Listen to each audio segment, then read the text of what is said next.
Hey guys, welcome back to my channel. So this video is going to be about all the different tests that you can have done and what tests I've had done through this journey and what was eye-opening or helpful and what wasn't. So I had read a story on, I think it was Benzo Buddies, about 2 years ago, maybe not quite 2 years ago. I think it was the summer of 2021, about someone who had akathisia and had been on benzos a couple times and was kindled, went on and off a few times, and they ended up getting a SpectraCell vitamin and mineral test done, and it revealed all these deficiencies in their body. And once they took out the glutamate and histamine in their diet and started replenishing the vitamins, they healed very quickly. So I had the SpectraCell test done, and it did reveal a lot of my vitamins. Like, nothing was crazy deficient, but a lot of them were borderline deficient, which people will say that's still a deficiency and should be fixed. So there was specifically vitamin B2, CoQ10, there was a few other ones, but all of my B vitamins were kind of just barely adequate. But I was so afraid of that time to take supplements, and so I didn't actually do the treatment, but I really wanted to see what was on my panel. And there was I think that was the main thing that showed up with that. Then I also paid for the oat test. That's what it was. So I forget what that stands for, but it was a fairly expensive test. That one I just had done this past summer, so 2022, and it revealed that I can't break down fatty acids. That was one of the things. And then it showed that I had high adrenaline and it was something similar to that. It wasn't, I don't remember, dopamine, which right away made me think of, I think it was high or low dopamine. My dopamine was off and my adrenaline was off. And so it made me right away think of akathisia. And I'm like, and I know that there's some debate about whether those are accurate or whether they're indicative of what's actually going on in the nervous system. But to me, it was kind of telling. And also they discovered that my iron was severely low. So my iron was like 21, and I think it's supposed to be, I don't remember the normal values, but it was quite a bit lower than it should have been. But my Western medicine doctor was not concerned about that because it was just slightly on the, like, within range, but on like the lowest end of the range. But if you do extensive reading on iron, they'll say that's way too low. And there has been some correlation of iron deficiency and akathisia. I also became really anemic when I had my baby. So my numbers might have been a little bit off that way as well, because I had had a baby in May and I believe I had the test done in August. So my baby would have only been 3-4 months old. Maybe it was September. But I thought that was really interesting. So between the sort of borderline low levels of B vitamins and CoQ10, and then the inability to break down, I believe it's fatty acids, and then also my high adrenaline and my low or high dopamine, I can't remember which one it was. So I thought that was really interesting.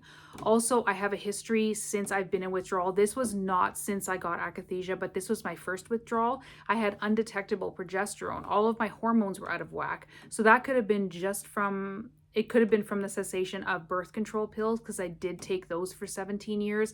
And when I had this test done, I think I had been off them for about 6 to 8 months, something like that. So I'd assumed I'd never be able to have a baby, which obviously wasn't the case, because in 2022 I had a baby. And obviously my hormones had somewhat regulated themselves between that initial hormone undetectable progesterone test in 2018 to then having a healthy baby in 2022. So obviously things can re-regulate and do fix themselves over time. So I don't really have any reason to believe that this also won't, all of this nervous system stuff.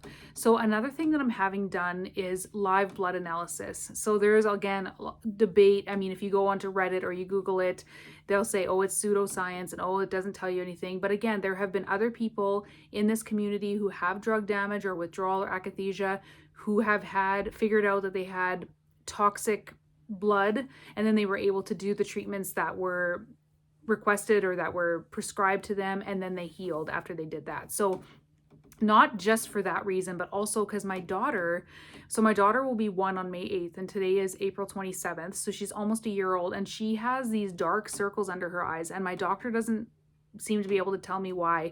No one can really tell me why. And then I showed my cousin the one day, and she said, hey, they're having this mobile clinic come to town from the big city, and they're doing this live blood analysis. And so I was interested in it because I had read this story of this person who had healed their very long protracted withdrawal through a live blood analysis and then treatment. So because of my daughter's dark circles and no one can tell me what they're from, and my own long-term health issues from these drugs, I decided to make appointments and I was able to get in. So I'm having that done May 18th.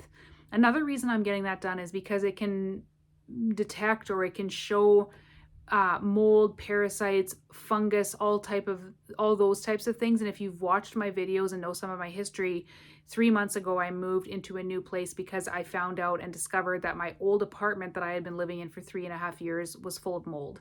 So there's also been correlations with mold and akathisia. So I feel like the cards are kind of stacked against me. I mean, I got my low iron, I've got my toxic liver, I've got my mold that was in my apartment that I was actually sleeping directly under unknowingly for over 3 years. So I'm interested to see what this will show. So I'm curious to know if you've had different blood tests done, or functional medicine tests, or just tests through your doctor, or neurological tests, and what they've shown. I also had a nerve conduction study done because when I was pregnant in my last trimester, specifically the last month of my pregnancy, I swelled up like a balloon and I ended up with preeclampsia and HELLP syndrome. I had the most severe swelling my doctors had seen. My nerves in my arms and hands were crushed from all the fluid, and my hands went numb and I was not able to use them for 3 months. So I actually had carpal tunnel surgery because they thought that might help relieve some of it, because I could not take care of my daughter for the first 2 months of her life. It was horrible. I couldn't even shower myself. My mom had to shower me and take care of my baby. God bless her. So I had nerve conduction tests done, and actually my nerves were not too bad, which was surprising but not surprising, because on the one hand, like once the swelling, it took about 3 months for things to start improving as far as my numbness in my hands and arms from my severe swelling and the nerve crushing. But I also am wondering, because it was showing that the nerve was still conducting and firing fairly well through like the carpal tunnel and stuff like that. But then I don't know if that really shows anything like overactive nerves. I think it more shows if something is slowing down or slowed down at any certain point where it might be compressed in any part of your joints, or like your shoulder, your elbow, or your wrist.